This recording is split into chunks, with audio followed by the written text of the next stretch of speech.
¿Qué tal? ¿Cómo les va? Bienvenidos a nuestro programa Manos a la Biblia en este ciclo 2012. Manos a la Biblia quiere ser un programa que nos ayude a conocer, a interpretar, a amar la Biblia, ¿no? Porque la Biblia no debe ser para nosotros los cristianos un libro que quede en la biblioteca, sino un libro que usemos, que verdaderamente aprovechemos para nuestra vida espiritual. Todo cristiano debería tener diariamente por lo menos 5 o 10 minutos con la Biblia en la mano, ¿eh? Por eso, manos a la Biblia. Vamos a hacer, como veníamos haciendo en el ciclo anterior, un comentario de las lecturas del domingo, sobre todo la primera lectura y el Evangelio, que son por allí las lecturas que nos toca comentar mucho más.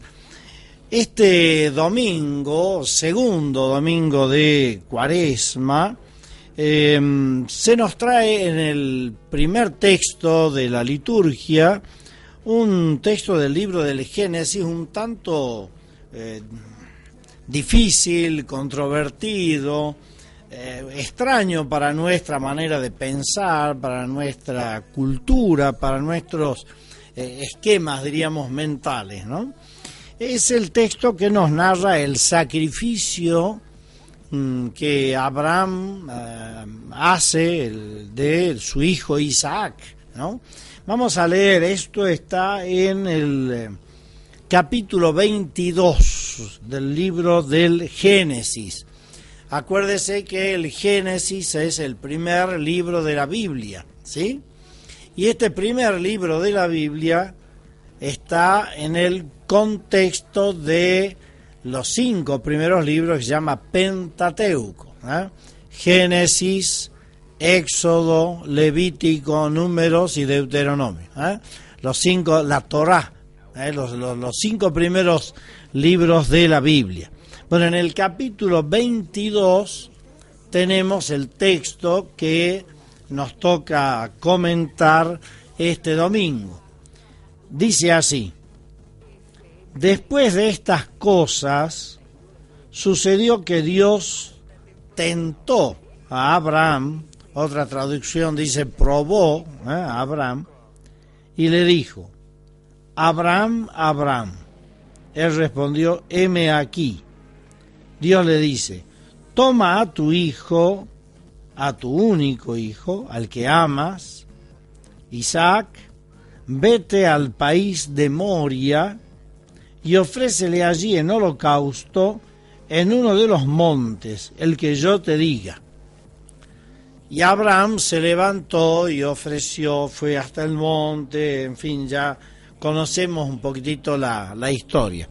Vamos a mostrar algunas imágenes que nos pintan, diríamos así, esto del monte Moria.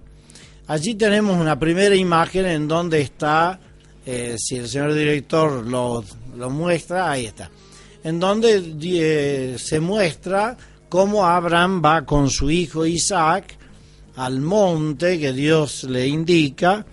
El hijo lleva la leña para el holocausto y Abraham va subiendo al monte. Según la tradición, este monte es el actual monte Sión, en la explanada del templo. Ahí vemos nosotros la mezquita de la Roca. Esta mezquita de la Roca es la mezquita que está en la explanada del templo de Jerusalén, que está en manos de los musulmanes, ¿no? De los adoradores de Alá, de Mahoma, los mahometanos.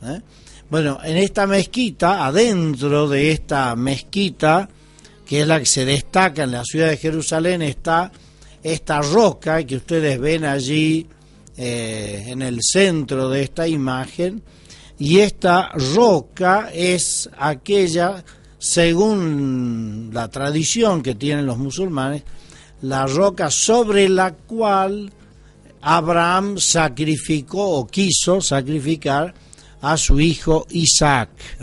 Ahí tenemos otra visión de la mezquita que tiene una cúpula dorada famosísima en Jerusalén. Bueno, este es el lugar, diríamos, el monte Moria. Moria quiere decir Dios provee o Dios proveerá. Bueno, el texto nos dice que Abraham sube al monte Moria y allí prepara, ¿no?, el altar, diríamos, para el sacrificio, y cuando está por sacrificar a su hijo, ahí aparece un ángel, y el ángel le detiene la mano a Abraham, y entonces se salva Isaac, y aparece allí un cordero, bueno, y Abraham sacrifica el cordero en vez de Isaac. Pero, ¿qué nos trae esto como cosa un poco extraña, esto de sacrificar al hijo?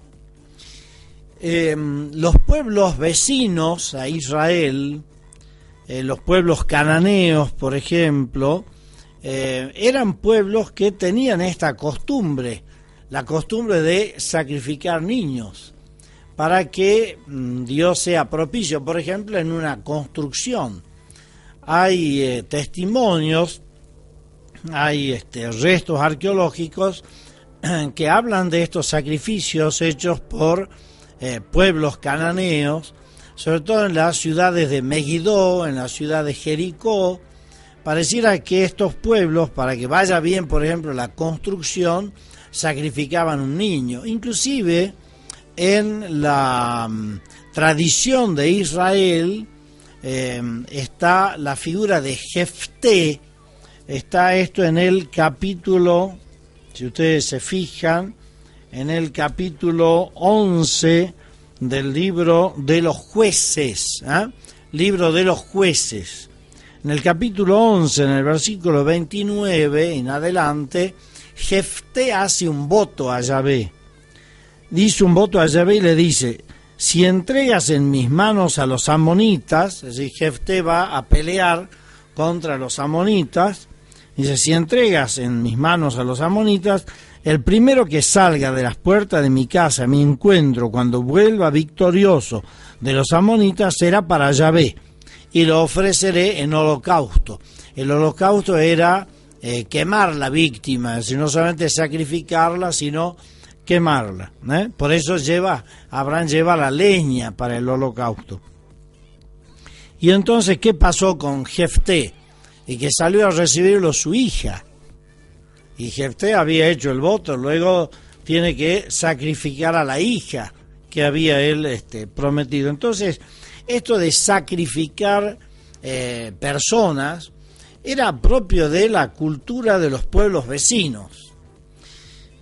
¿Qué quiere significar el autor del texto sagrado cuando hace aparecer al ángel que le detiene la mano a Abraham? Y quiere hacer ver que Dios no quiere sacrificios humanos, que lo que quiere es la obediencia de Abraham.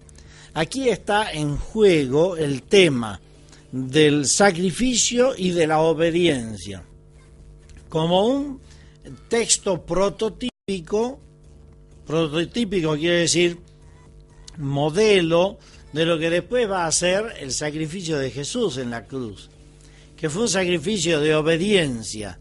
No se haga mi voluntad sino la tuya, dice Jesús en el huerto de los olivos.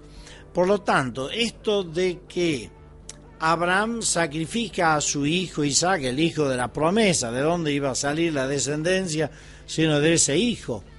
¿No? Porque Abraham había interpretado anteriormente que el hijo era de la esclava, porque su esposa ya era viejita, ¿no? Y entonces Abraham tiene un hijo con la esclava y se llama Ismael. de allí dicen los musulmanes que vienen ellos, ¿no? De Ismael, el hijo de la esclava. Pero Dios le dice a Abraham, no, es con el hijo de tu señora, ¿no? Con Isaac. Bueno, después nace Isaac, y allí viene el tema de la obediencia de Abraham, que es una obediencia que Abraham ejercita ante algo que él siente en su corazón que Dios le está pidiendo, que es lo más sagrado, su hijo, ¿no? Y sin embargo Abraham piensa, bueno, Dios proveerá, es decir, Dios me sacará de esta, y esto es lo que le interesa al autor sagrado. Lo importante de Abraham es que él hace el acto de obediencia a Yahvé, el acto de la ofrenda a Yahvé, de la ofrenda de lo que más quiere, de lo que más estima que es su hijo, pero esta obediencia es premiada, porque después, ¿qué le dice Dios a Abraham? Fíjese al final del texto, ya en el versículo 18 del capítulo 22 dice, por mí mismo juro que por haber hecho esto, por no haberme negado tu hijo, tu único, yo te colmaré de bendiciones y acrecentaré muchísimo tu descendencia, como las estrellas del cielo y como las arenas de la playa, y se adueñará tu descendencia de la puerta de sus enemigos. O sea, Dios le promete a Abraham una gran descendencia. En atención a la obediencia de Abraham, Abraham es el modelo de la fe para el pueblo de Israel. Y la fe es obediencia. La fe es ese fiarse de, como nos dice el Papa Benedicto XVI en su libro Introducción al Cristianismo, fiarse de. O sea, Abraham se fía de Dios y Dios no le falla. En vez de Isaac aparece el cordero, Abraham sacrifica el cordero y entonces Abraham recibe el premio a su obediencia. Por eso los profetas, cuando los judíos hacían sacrificios de animales en el templo, los profetas dicen, yo quiero obediencia, no sacrificios. Quiero más bien que tu corazón sea lo que sacrifica, es decir, tu obediencia del corazón, porque ¿de qué vale ofrecer animales o ofrecer sacrificios si el corazón está lejos? Me has dado un corazón para ofrecértelo, y esto es lo que realmente ofrece Abraham. Entonces, este texto es para hacerle ver a los judíos que tenían la tentación de ofrecer víctimas, de ofrecer hasta víctimas humanas, como lo hacían los cananeos o los fenicios u otros pueblos vecinos, la tentación de ofrecer sacrificios humanos. Dios, ¿qué le dice? No, yo no quiero sacrificios humanos, yo quiero el sacrificio de la fe, el sacrificio de la obediencia, la ofrenda del corazón. No vale ofrecer cosas, lo importante es ofrecer el corazón. Esta es la lección de este pasaje un tanto enigmático, ¿no?, de la Biblia, de que bueno, que Dios le manda ofrecer a Abraham el hijo, ¿no? Pero fíjense, también hay algo que es importante destacarlo. Esto pareciera en la traducción como una prueba, ¿no?, que Dios le pone a Abraham. Y hay que decir que esto que parece una prueba, hay que entenderlo como que no es Dios que lo prueba a Abraham, sino que Abraham tiene que probar su fidelidad a Dios en medio de las pruebas que él tiene de contagiarse de los pueblos vecinos, porque Dios no prueba. Fíjese, por ejemplo, en la carta de Santiago, en el capítulo 1, versículo 13, dice: nadie cuando se vea probado diga, es Dios quien me prueba. Dios no prueba a nadie, Dios no le pone zancadillas a nadie. Las pruebas son las pruebas de la vida, son las pruebas que me proporcionan, diríamos así, las situaciones que me tocan vivir. Fíjese que también en el Apocalipsis, en el capítulo 3 dice: ya que has seguido mi consejo de ser paciente en el sufrimiento, yo te cuidaré en la hora de la prueba. Yo te cuidaré en la hora de la prueba. Si no es Dios el que pone la prueba, sino que Dios que cuida en la hora de la prueba. Y también San Pedro dice, el Señor sabe librar de las pruebas a los que confían en Él. Y también el texto de Corintios, Primera de Corintios, capítulo 10, dice, Dios es fiel y no permitirá que ustedes sean probados por encima de sus fuerzas. Entonces quiere decir, Dios no prueba. Las pruebas son las pruebas propias de la vida, de las realidades, de las circunstancias que nos tocan vivir. Pero en medio de las pruebas, de las tentaciones, tenemos que aprender a ser fieles. Y esto es lo que vive Abraham, la fidelidad en medio de esa prueba, tentación de ofrecer a su hijo. Dios le dice, no, tu hijo no. Pero como has sido obediente en ofrecer lo más preciado, te premio con una descendencia numerosa. Entonces, ¿Dios qué quiere? La obediencia del corazón. Esta es la lección de este pasaje un tanto enigmático, ¿no?, de la Biblia, de el sacrificio que hace Abraham de su hijo Isaac. Vamos a una pausita, se nos ha hecho un poco largo, ya volvemos.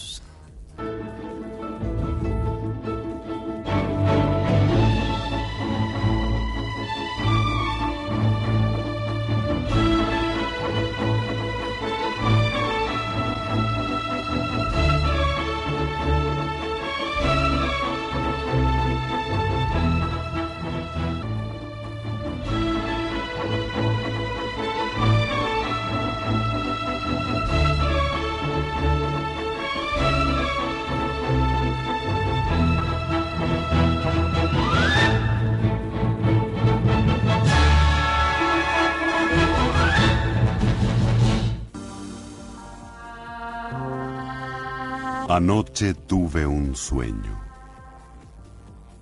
Soñé que caminaba por la playa junto al Señor, y a través del cielo pasaban escenas de mi vida.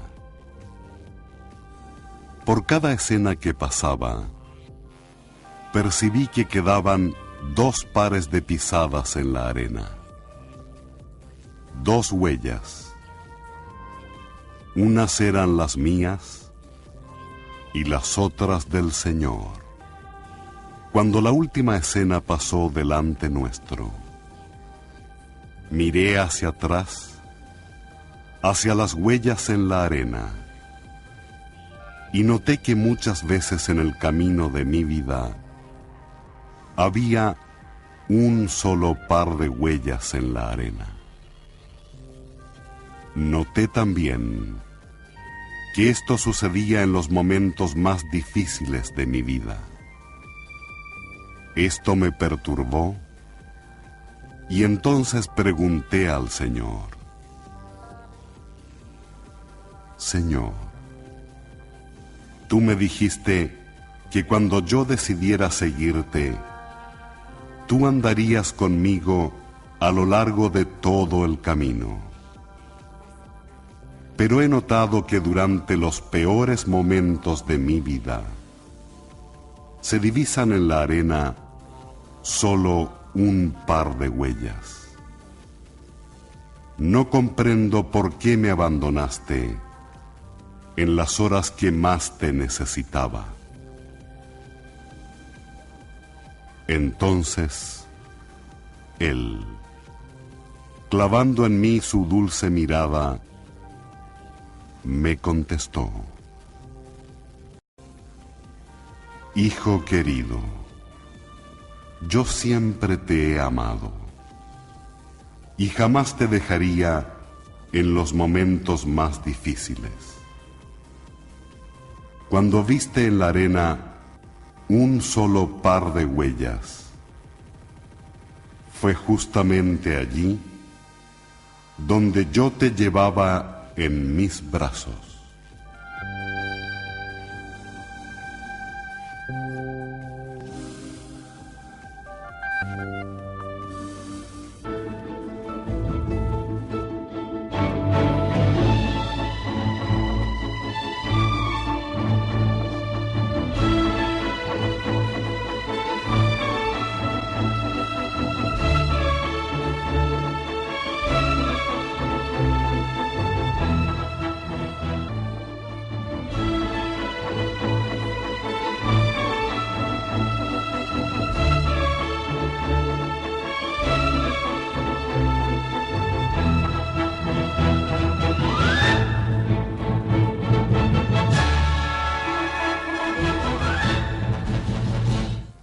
Muy bien, estamos de vuelta con esto que es Manos a la Biblia.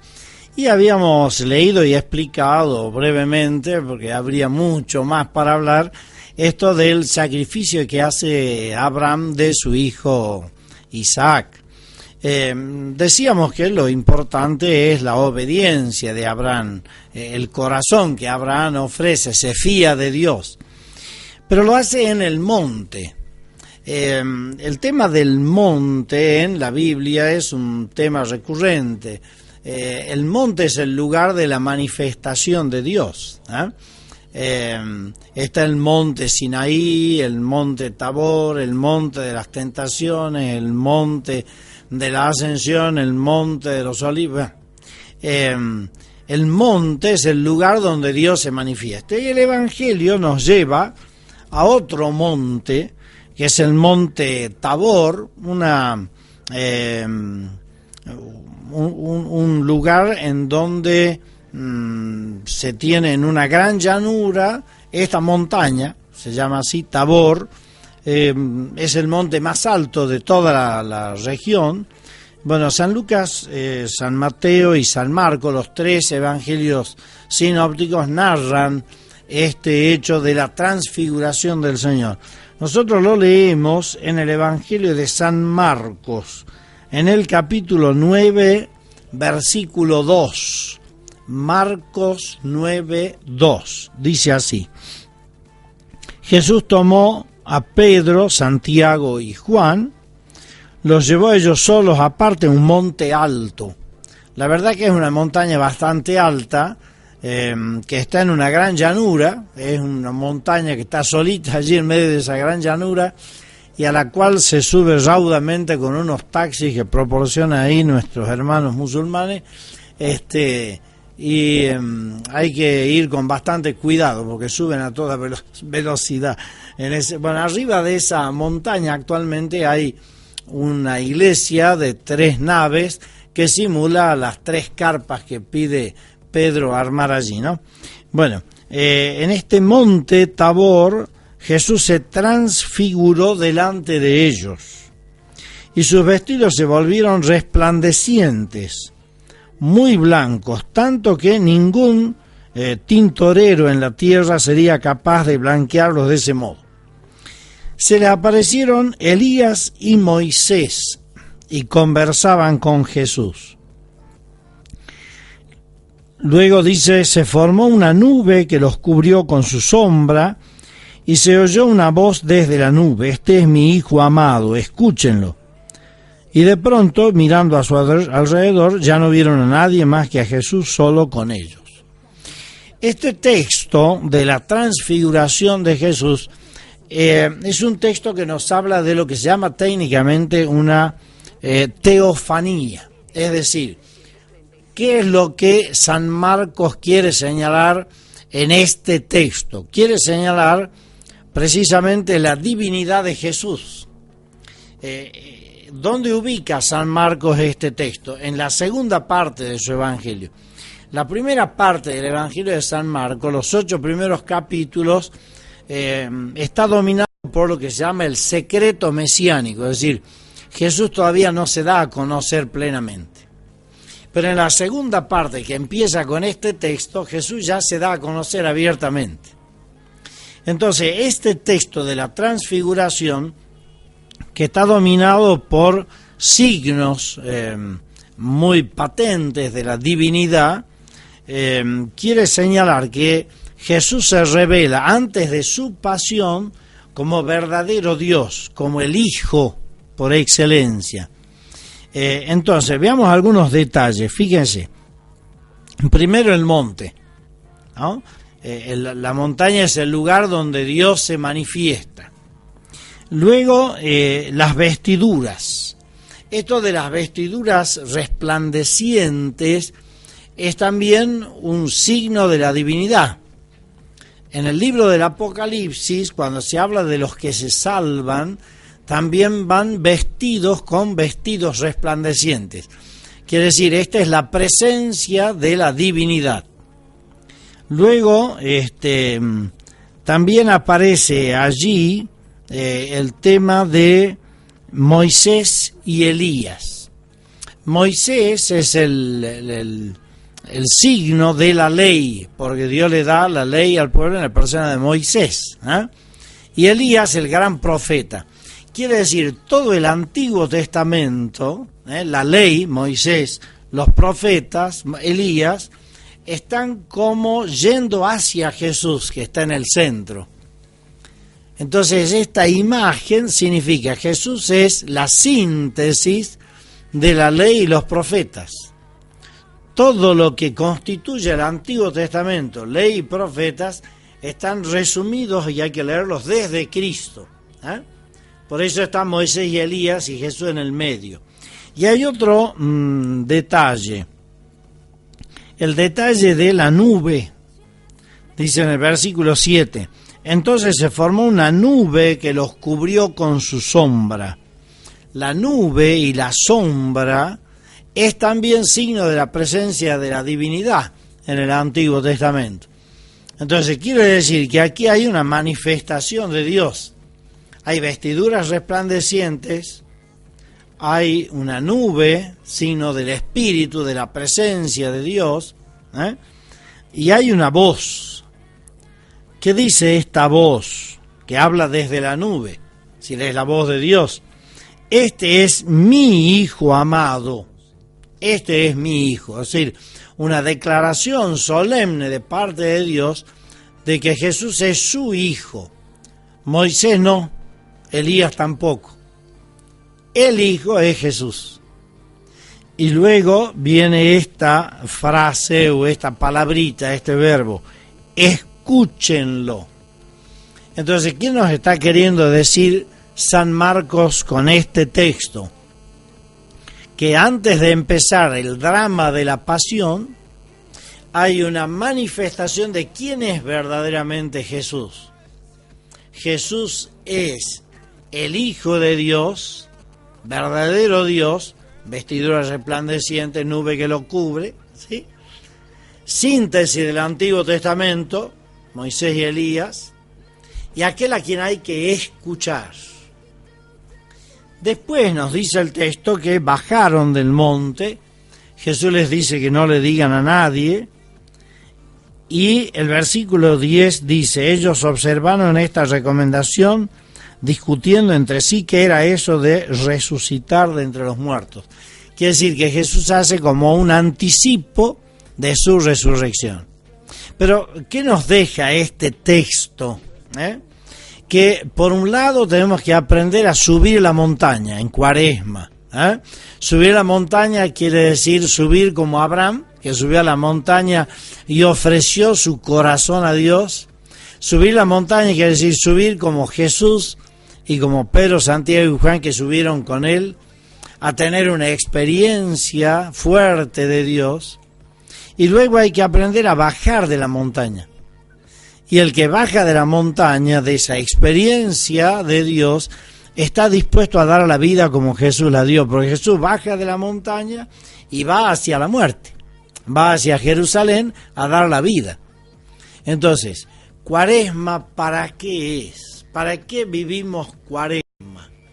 Para subir a la montaña, como subió Abraham, como subió Moisés, como subió Elías, porque también Moisés tuvo experiencia de Dios en la montaña, y su rostro, dice el texto, resplandecía de tal manera que los judíos no podían mirar a la cara.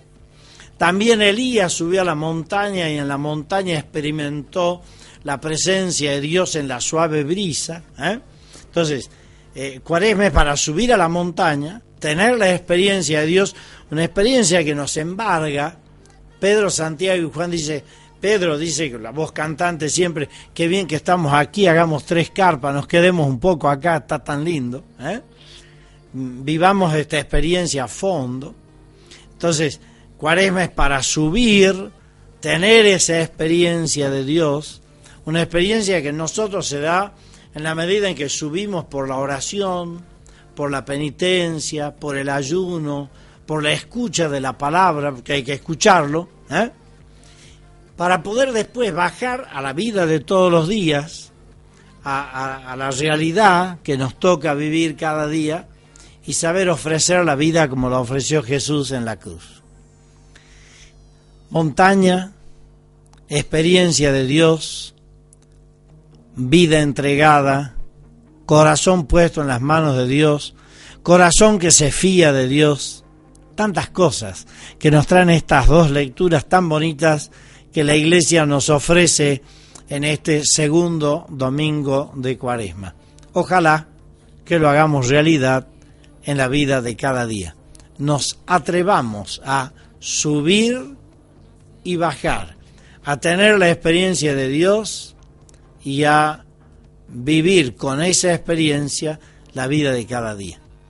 Y que nos ayude a todo esto la bendición de Dios, que es Padre, Hijo y Espíritu Santo. Amén. Y será hasta la próxima, si Dios quiere. Muchas gracias.